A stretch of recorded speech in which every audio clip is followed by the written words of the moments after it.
விவசாயத்தில் நான் ஏதாவது செய்யணும்னு சொல்லி இங்கெல்லாம் நிலத்தை வாங்கி அதையெல்லாம் டெவலப் பண்ணி அதனால் என்ன ஆகும், மண்ணோட வளம் நல்லா இருக்கும்.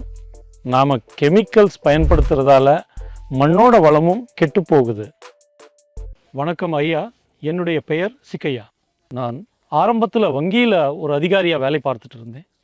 விவசாயத்தில் நான் ஏதாவது சாதிக்கணும்னு சொல்லி நான் பெங்களூரில் இருந்து கொண்டே இங்கெல்லாம் இந்த நிலத்தை வாங்கி அதையெல்லாம் டெவலப் பண்ணி 2 வருஷம் எல்லாத்துலேயும் முழுசாக வாழை போட்டேன். அந்த வாழை எல்லாத்தையும் அங்கே அதை மல்ச்சிங் பண்ணி அதுக்கு அப்புறமா அடுத்த வருஷத்தில் மெணசு பாக்கு மரங்கள், அதுக்கு அப்புறமா இப்போ ஒரு 5-6 வருஷமாக காபிக்கு பிறகு இப்போ ஏலக்காய் மற்றும் மிளகு. இப்போ அது ரெண்டையும் இப்போ ஜஸ்ட் ஒரு 6 மாதமாக நான் ஒரு 2000 செடி இருக்குது, அதையெல்லாம் வளர்த்துட்டு இருக்கேன். என்னோட இது என்னன்னா, ஒரு தோட்டத்தில் விவசாயிகளுக்கு இன்றைய காலகட்டத்தில் ஒரே பயிரை சாகுபடி செய்வதை விட வெவ்வேறு விதமான பயிர்களை செய்வது தான் நல்லது. அதற்காக எது ஒன்றுக்கு ஒன்று சப்போர்ட் கொடுக்குமோ அந்த மாதிரி பயிர்களை கூடவே போட்டு நாம் வேறு வேறு பயிர்களை வளர்த்தா விவசாயிக்கு கொஞ்சம் இன்னைக்கு அனுகூலமாக இருக்கும். ஒரு ஏக்கரில் நாம் 5 ஏக்கரில் விளைகிற பயிர்களையும் அதுக்கு துணையான பயிர்களையும் போட்டு நாம் பார்த்தா, விவசாயிகள்கிட்ட நான் கேட்டுக்கிறது என்னன்னா, எல்லாருமே இதே மாதிரி தான். ஒரு ஒருங்கிணைந்த விவசாயம் பண்ணுறதால விவசாயிக்கு ரொம்ப அனுகூலமாக இருக்கும். அப்புறம் 2வதா நம்ம டாக்டர் சாயில் தான் நான் ஜாஸ்தி இங்கே பயன்படுத்துகிறேன்.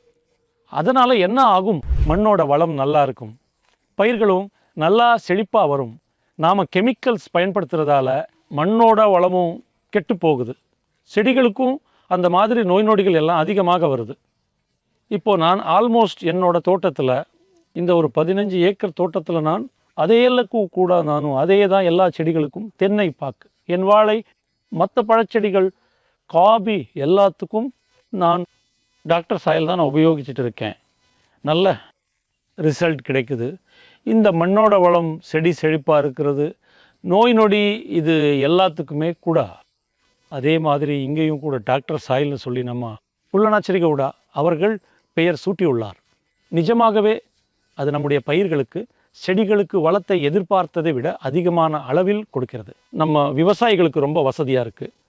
நம்ம விவசாயிகள் எல்லாரும் இதை பயன்படுத்தி பயிரிட்டா விவசாயம் செஞ்சால் ரொம்ப நல்லா பண்ணலாம். ஒருங்கிணைந்த விவசாயத்துக்கு போகிறது என் பிரகாரம் ரொம்ப நல்லது. ஒரே மாதிரி கரும்பு அல்லது நெல் ஏதாவது ஒரு பயிரை மட்டும் அவன் பயிரிட்டா அதிலிருந்து அவனுக்கு அந்த அளவுக்கு அவன் செலவு செஞ்ச அளவுக்கு திரும்ப கிடைக்கிறது. சில சமயம் கஷ்டமாகிடும். இந்த விஷயத்தில் நான் நம்ம மக்களுக்கு, விவசாயிகளுக்கு நான் அட்வைஸ் பண்ணுறது என்னென்னா, எல்லாரும் கூட இந்த நம்ம ஒரு இயற்கை உரம் டாக்டர் சாயிலை பயன்படுத்திக்கிட்டு பயிர்களை வளர்த்தால் அவர்களுக்கு மண்ணின் வளம், செடிகள் நல்ல விளைச்சல், இது எல்லாமே கூட நல்லா வரும். இதுதான் என்னோட நம்ம விவசாயிகளுக்கான கனிவான வேண்டுகோள்.